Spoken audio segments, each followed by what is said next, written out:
Today's September 10th, 2024. Current Bitcoin price is $56,985. Welcome to the BitByte podcast, your source for news and information about Bitcoin and the cryptocurrency space. This podcast is meant for educational and entertainment purposes only and is not financial advice.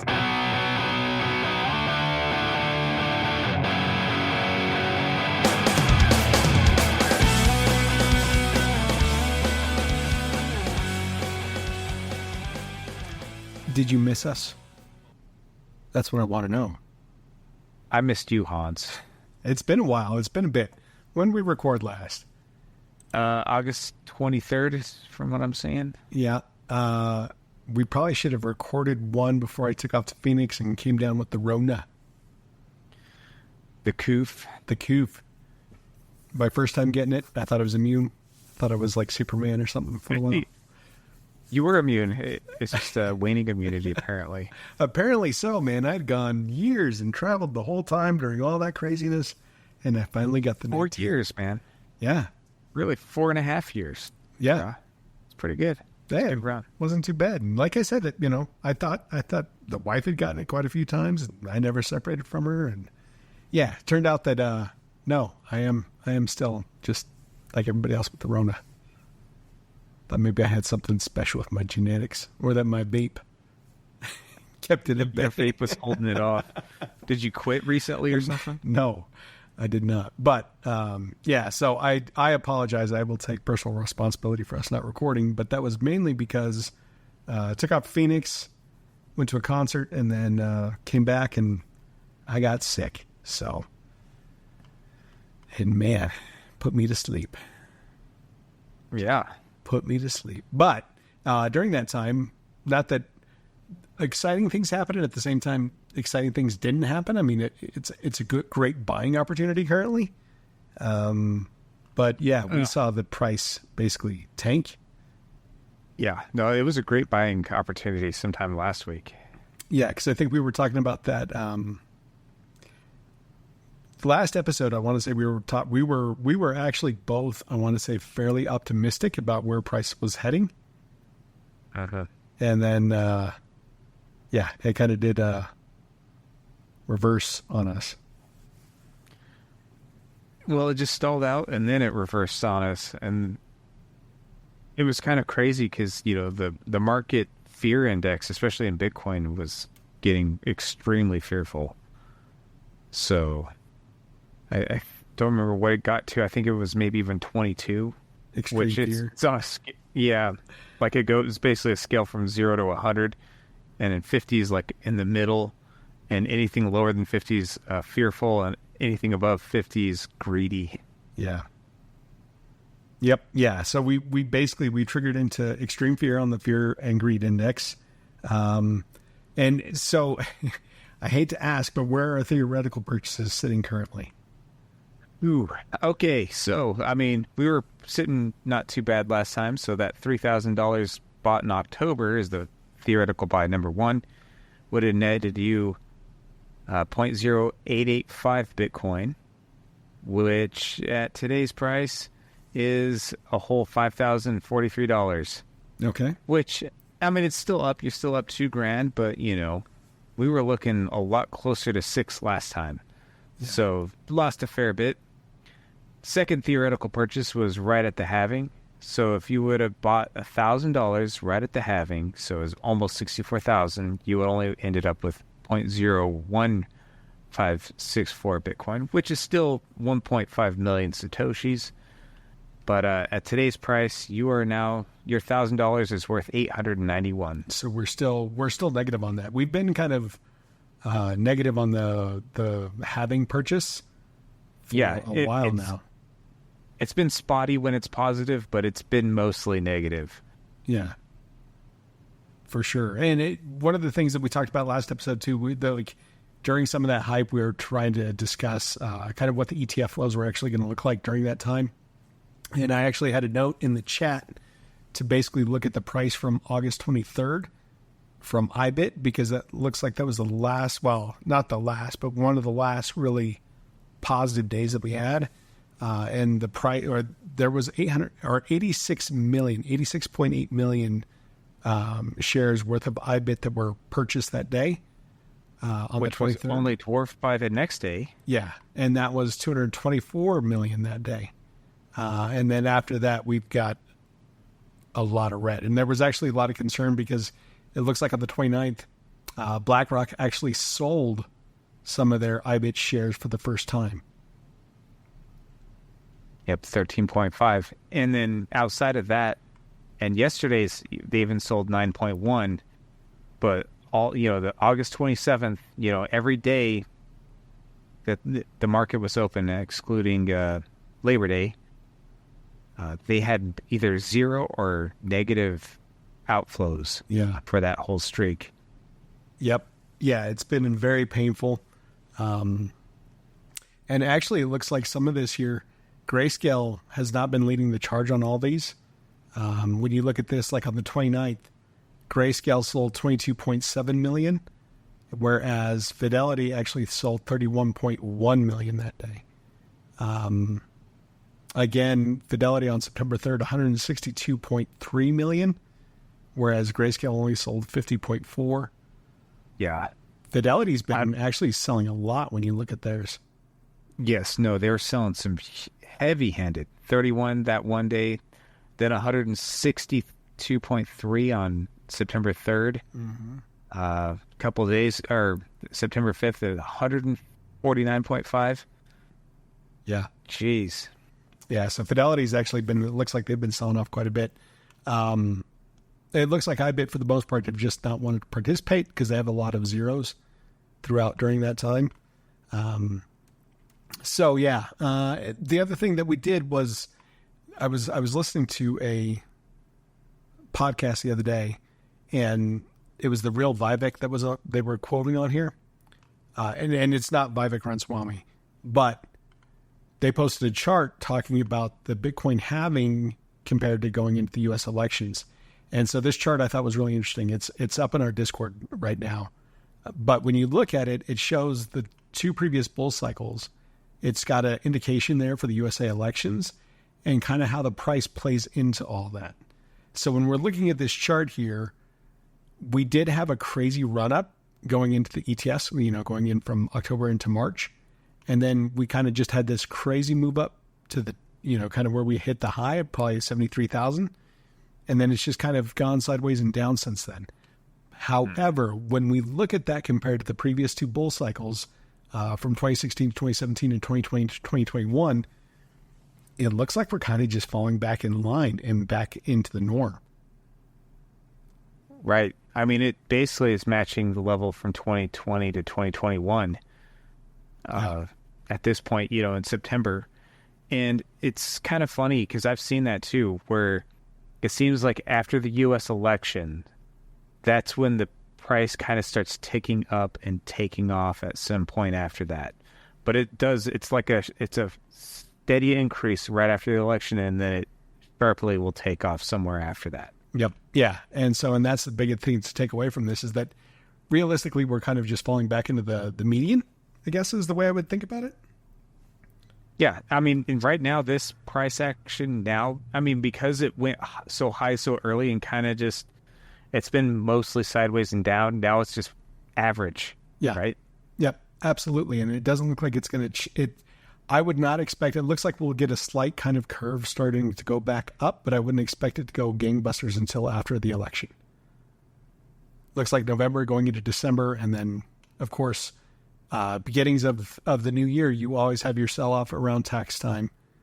Well, it looks like actually it would be a little bit further into tax time, but it looks like there's some parabolic moves that take place during that first quarter of the new year. And then it's not till quite a bit later. Like they were looking at that in post-halving, typically it's 600 days to the all-time high, and 900 days till the end of the bull market. So we're still not to that mark yet. And I know like seeing price do what it does, it's kind of difficult to keep your head up and stay optimistic. But I still especially believe this cycle. Yeah, it's been rough because we had that exuberance and optimism going into the beginning, and now here we are, almost middle of September, and we're still not of that $100,000 mark. Yeah. No, it's kind of crazy too. I mean, we hit that all-time high before the halving. Yep. And that was basically March 14th-ish. And September 10th, we're basically 6 months out, and the price is down to 56. Yeah. Or almost 57. So it's in another thing to think about, which is crazy too, is the previous cycle, there was a double top at 60, and then it got up to 69. Yeah. So at 60, this 60 is in 69. It's a tough one to get through. And then we did it once and it fell back through, and we're still even below 60 as it is. So for whatever reason, 60 grand is a very difficult level to break through. Yeah. Yeah, no, absolutely. I agree with you wholeheartedly. And it's been since, when's the last time we got up to 70? It looks like it was, and it's only been for moments that we've been getting there, but it looks like July 29th is the last time we got up to 70,000. And we barely broke it. Like we got up to 70,000, like 42 or something like that. And then we crashed back down. So I wanted to bring up that chart and talk about that, because for those of you that maybe you did buy at 69,000, or something along those lines. You're like, man, I'm negative now. Just stay positive. This is a long-term game. It's not the short term. You've got to stay with it for a while. When you buy and hold, you hold. So. Yep. Several years, at least 4 years. Yeah. And you'll be sitting pretty. Sit there and just grin your teeth and bear it. Like, you're going to get through this. We also had some other job data that came out last week that looked like it kind of split the market a little bit as well. We had 187,000 jobs added in August, which we still have, that rounding error, as they like to call it, almost 1 million jobs that they were off by. I don't know who's rounding, but that's pretty bad. That's more than a rounding error. And then the unemployment rate actually ticked up to 3.8%. So I think that spooked the market a little bit. I think, and so part of me feels like this is twofold. Like, we know that we're waiting for CPI numbers, which we're expecting to come out tomorrow, which we'll talk about here in a little bit. But I go back to the addiction narrative of the junkie, right? Where we talk about the market wants that hit. And I almost feel like the market wants to overreact based off information to see if they can get a steeper cut than what may be coming typically. Does that make sense? Are you saying they're like almost playing chicken with the Federal Reserve, trying to get them to... Yeah. To go, get them to get a deeper cut. Go a little bit higher than they would? Right, yeah. Like the cut itself would be higher than what it may typically be if they kind of throw a tantrum. Uh-huh. Well, and that's kind of the weird thing with the Federal Reserve. They do a lot of stuff in the background, but the most obvious thing that they control is the interest rates. Right. And, that's basically them showing their hand, at least, on what they think things are going to do. So in that respect, cutting by 25 basis points or, 0.25% interest rates, that seems to be more natural and reasonable. If they cut to 50, double that, then maybe they signal that the economy is a lot worse, and then people panic even more. So yeah, it's kind of a double-edged sword. Right. Yeah. I don't know if there's a right way or wrong way to handle it, but kind of going into that, we have this higher than what they were expecting, or less than what they were expecting for the job market itself, what was added on. And then you've got the unemployment rate that ticked up higher than what they were kind of expecting. So that's going to lead us to, the CPI print for tomorrow. Where do you think we're going to be landing with that? Because you were bringing up something, and I thought this was kind of interesting. And I don't want to go too deep into some of this, but you were talking about M2 global money supply, right? Yeah, I was talking about M2 global money supply, and it's starting to tick up because, we've been looking at the American money supply, but an interesting thought, or it's just an interesting fact, is the U.S. dollar is the global reserve currency. So it's not just what happens here, it's what happens everywhere else. And usually what goes along with price, or, inflation cuts is increase in money printing. And, we've started seeing that everywhere else. It's just the Federal Reserve is kind of one of the last holdouts. Yeah. So, and one thing that tends to happen is when the M2 global money supply spikes up, that the bull run really begins in earnest. Yeah. So, right now, the global M2 has started going up. Like it's starting to hit that spike. And it's not immediate, how it's explained, or the video I watched it being explained, it's kind of like a slingshot effect. You've got to pull it back and let it load up before you let it take off. And yeah, I should give some credit to the video. This was a very interesting video. I actually just shared it with you, Hans. Was it Mark Moss? Yeah, I think that's what you were saying the name was. Yeah, he's kind of a big time crypto guy. At the last Bitcoin conference in Nashville, he shared the main stage with Dave Smith. I mentioned that talk. So he had some definitely interesting insights. I was going to maybe talk about that more in a newsletter coming up. Okay. Yeah. And so, I think about that and what you're saying. Like, we've seen it already. Like, China has already started to loosen their monetary policy. Japan, I think, has as well. I think I saw something out of Canada where they actually reduced interest rates recently before we did. So typically, like, whenever it comes to increasing interest rates, like, the United States is kind of a go-getter on a lot of that stuff. Like, they'll do that a lot first, and then typically some of the other countries will fall in place. So what we're seeing right now is we're seeing an inverse of that, right? Like, we're seeing these other economic superpowers, and I use air quotes there, they're starting to already cut rates. And now the United States is expected to do their cut tomorrow. So one of the first things is I want to ask you, where do you think the CPI print's going to come out for tomorrow? Like, what do you think we're going to hit? What was the last one? I want to say it was like 2.9? I was thinking 2.9, but I'm not entirely sure. But I think this CPI print's going to be a little bit lower than that. Yeah, I do think it'll be lower.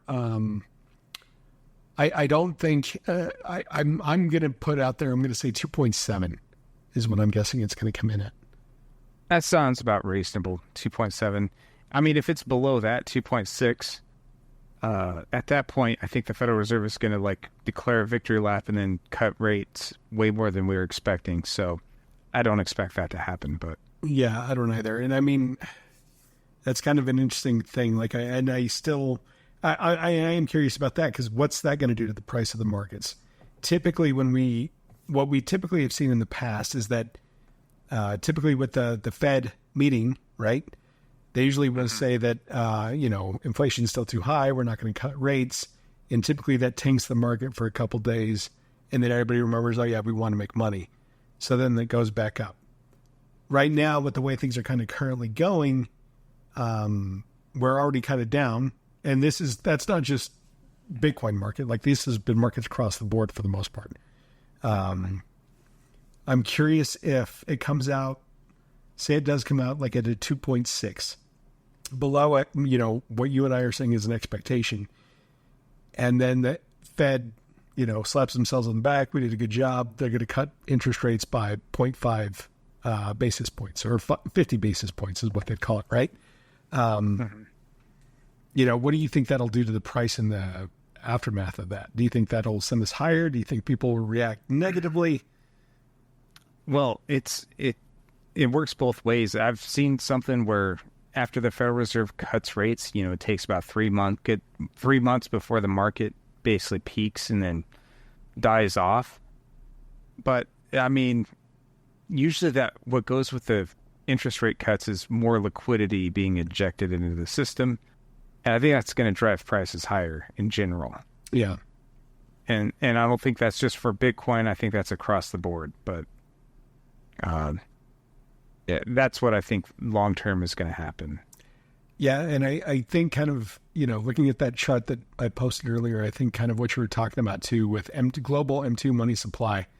If we do get a cut, say in September, like what we're expecting from the Fed, seeing that number, talking about global monetary supply kind of stack up, especially as they're pumping liquidity into the markets, that would give it a couple months to get that liquidity kind of in that some of that band before we start to see that move up. So that makes sense to me. Yeah, so, hopefully it's not wishful thinking. I mean, there's a couple of things that have happened in Bitcoin, looking at the technical analysis.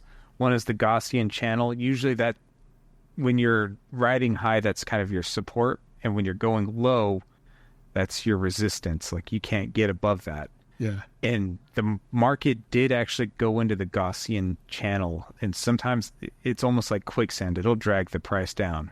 Yeah. And the other thing that was saw a couple months ago on like a 2-month chart, there was a gravestone doji, which usually signifies a market decline.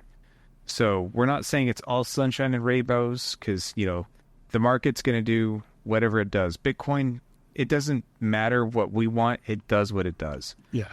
But how things are lining up, I'm still optimistic, even though there are some roadblocks ahead. Yeah, I'm still optimistic as well. And I mean, you've always got to take everything with a grain of salt. I do believe like it's probably a good time to buy. Probably the best time to buy would have been, last Friday, probably.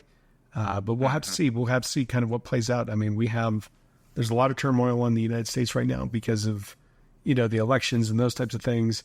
I had heard some scare tactics about, Trump's doing bad in the polls. And then I saw some other stuff the other day saying that Kamala is taking crypto donations for her campaign. So through Coinbase, right? Yeah. It's just, it's one of those things like, so where does it all land? Like, are we really going to get a crypto friendly president in the, the Oval Office? What's going to happen there? So, I think the long and short of it all is I think we're both fairly positive in the long term, maybe not in the short term. Yeah. And by the long term, I mean like a year from now.